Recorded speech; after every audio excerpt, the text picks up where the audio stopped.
కొద్దిగా చెప్పటమే మా స్పెషల్. మరి ఈరోజు మా సుత్తి లాంటి వార్తల్లోని ముఖ్యాంశాలను చూద్దాం.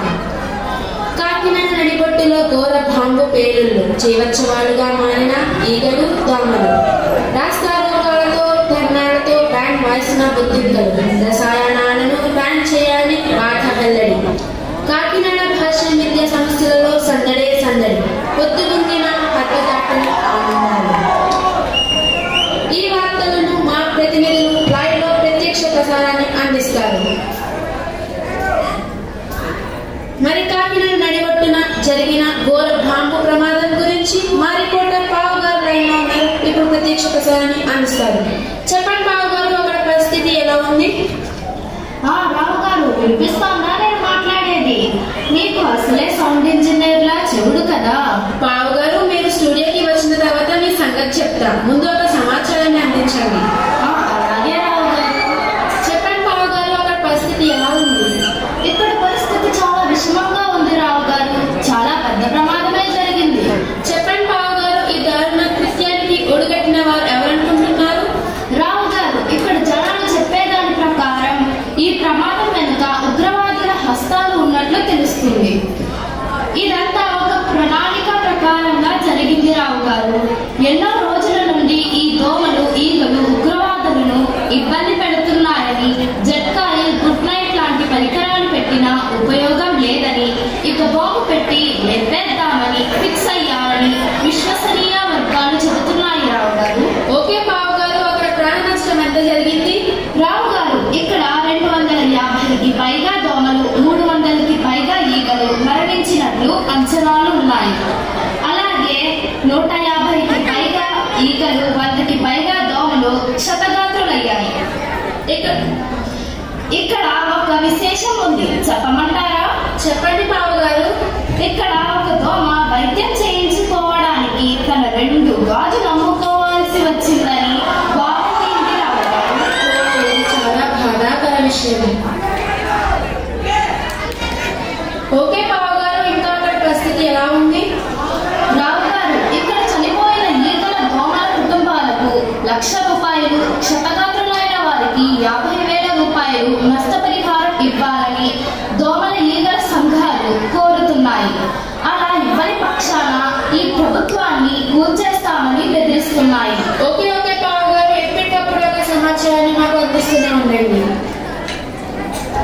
రాస్తారోకోలతో ధర్నాలతో బ్యాన్ వాయిసిన బొద్దింకలు, రసాయనాలను బ్యాన్ చేయాలని బాధ వెల్లడి. చెప్పండి పావు గారు, అక్కడ అసలు ఏం జరిగింది? బొద్దింకలు ఎందుకు ధర్నాలు చేస్తున్నాయి? రావు గారు, మరి ఇక్కడ పరిస్థితి చాలా విషమంగా ఉంది. ఇప్పటికే బొద్దింకలు మహా ఉద్యమానికి పిలుపునిచ్చాయి. అయితే ఇప్పుడు ఇద్దరు మహాప్రలయంగా మారనుందా గారు? మీరు చెప్పింది లక్షరాల నిజం. బొద్దింకలు ఎక్కడెక్కడి నుండో దేశం నలుమూలలా వచ్చి ఈ ఉద్యమంలో చేరే అవకాశం ఉంది రావు గారు. ఇంతకు ఈ ఉద్యమంలో ఎవరెవరు పాల్గొంటున్నారు గారు? చిన్న పెద్ద ముసలి ముదుక ఆబాల గోపాలం పాల్గొంటున్నారు రావు గారు. అయితే ఈ యువ బొద్దింకలు యుడుకు రక్తం చేత ఉద్యమాన్ని ఆపాలని చూస్తే కత్తికో కండగా నరికేస్తామని హెచ్చరిస్తున్నాయి రావు గారు. గారు, ఇంతకు అవి ఉద్యమాన్ని తలపెట్టడానికి గల కారణం ఏమిటి?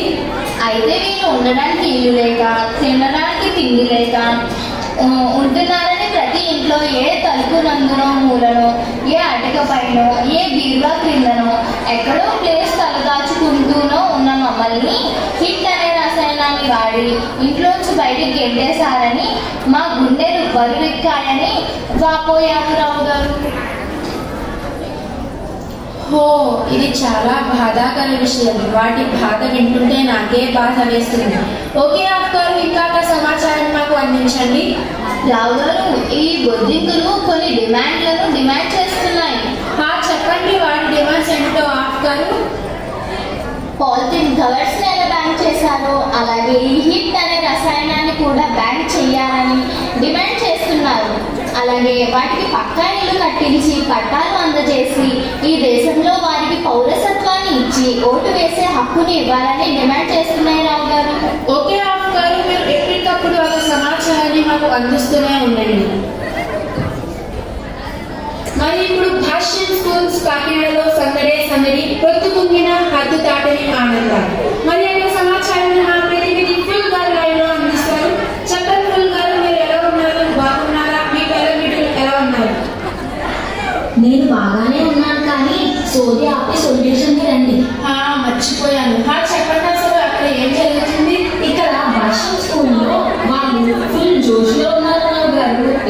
చూస్తుంటే నాకు ఏడుపు వచ్చేస్తుంది. దయచేసి మీరు ఏడవకండి ప్లీజ్. మీరు ఏడుస్తుంటే నాకు ఏడుపు వస్తుంది. అసలు ఎందుకు ఏడవడం వస్తుంది? భాష్యం విద్యా సంస్థల వాళ్ళు విద్యార్థులు ఒక చదువులోనే కాదు అన్ని రంగాలలో ఉండాలని అహర్నిశలు కష్టపడుతూ ఉన్నారు. మరి చదువే కాదు ఆటపాటలు కూడా ముఖ్యమని పిల్లల్లో మరింత ఉత్సాహాన్ని నింపడానికి రంగు రంగు అనే కల్చర్ డే జరుపుకుంటున్నారు రావు గారు. సభాష్ Bhashyam. Bhashyam is the best. Okay ఫుల్ గారు, మీకు ఇవన్నీ చూస్తుంటే ఇంకా ఏమనిపిస్తుంది? నేను చదువుకున్న స్కూల్లో ఇలాంటి కార్యక్రమాలు ఏమీ పెట్టలేదు. అర్జెంటుగా నేను నా స్కూల్ మీద కేసు వేస్తాను. ఏంటి సూట్ కేసా? కాదు రావు గారు. అయితే కూల్ డ్రింక్ కేసా? ఆపుతారా మీ దొంగల జంబా? చెప్పండి ఫుల్ గారు, అక్కడ వాతావరణం ఎలా ఉంది? వాళ్ళు పూసే కొన్ని రాగాలు, వేసే కప్పగంతులు, చేసే కోటి శాస్త్రాలు చూస్తుంటే నాకు భయం వేస్తుంది రావు గారు. మీరు అసలు భయపడకండి ఫుల్ గారు. రావు గారు, వీళ్ళ డాన్సులు చూస్తుంటే నాకు కూడా డాన్స్ వేయాలని ఉంది. ఆ పని మాత్రం చేయకండి ఫుల్ గారు. బాడీలో ఏ పార్ట్ పోయినా మీరు చెత్తగా మీరు చదివేవారు దొరకరు. హాస్యమా రావు గారు? అంతేగా అంతేగా. ఓకే ఫుల్ గారు, మీరు ఎప్పటికప్పుడు ఒక సమాచారం మాకు రాయడం అందిస్తూనే ఉండండి. ఇదండి ఈ రోజుకి సుత్తి లాంటి వార్తలు. తిరిగి మళ్ళీ వచ్చే సంవత్సరం కలుద్దాం. అంతవరకు స్టే ట్యూన్డ్ టీవీ.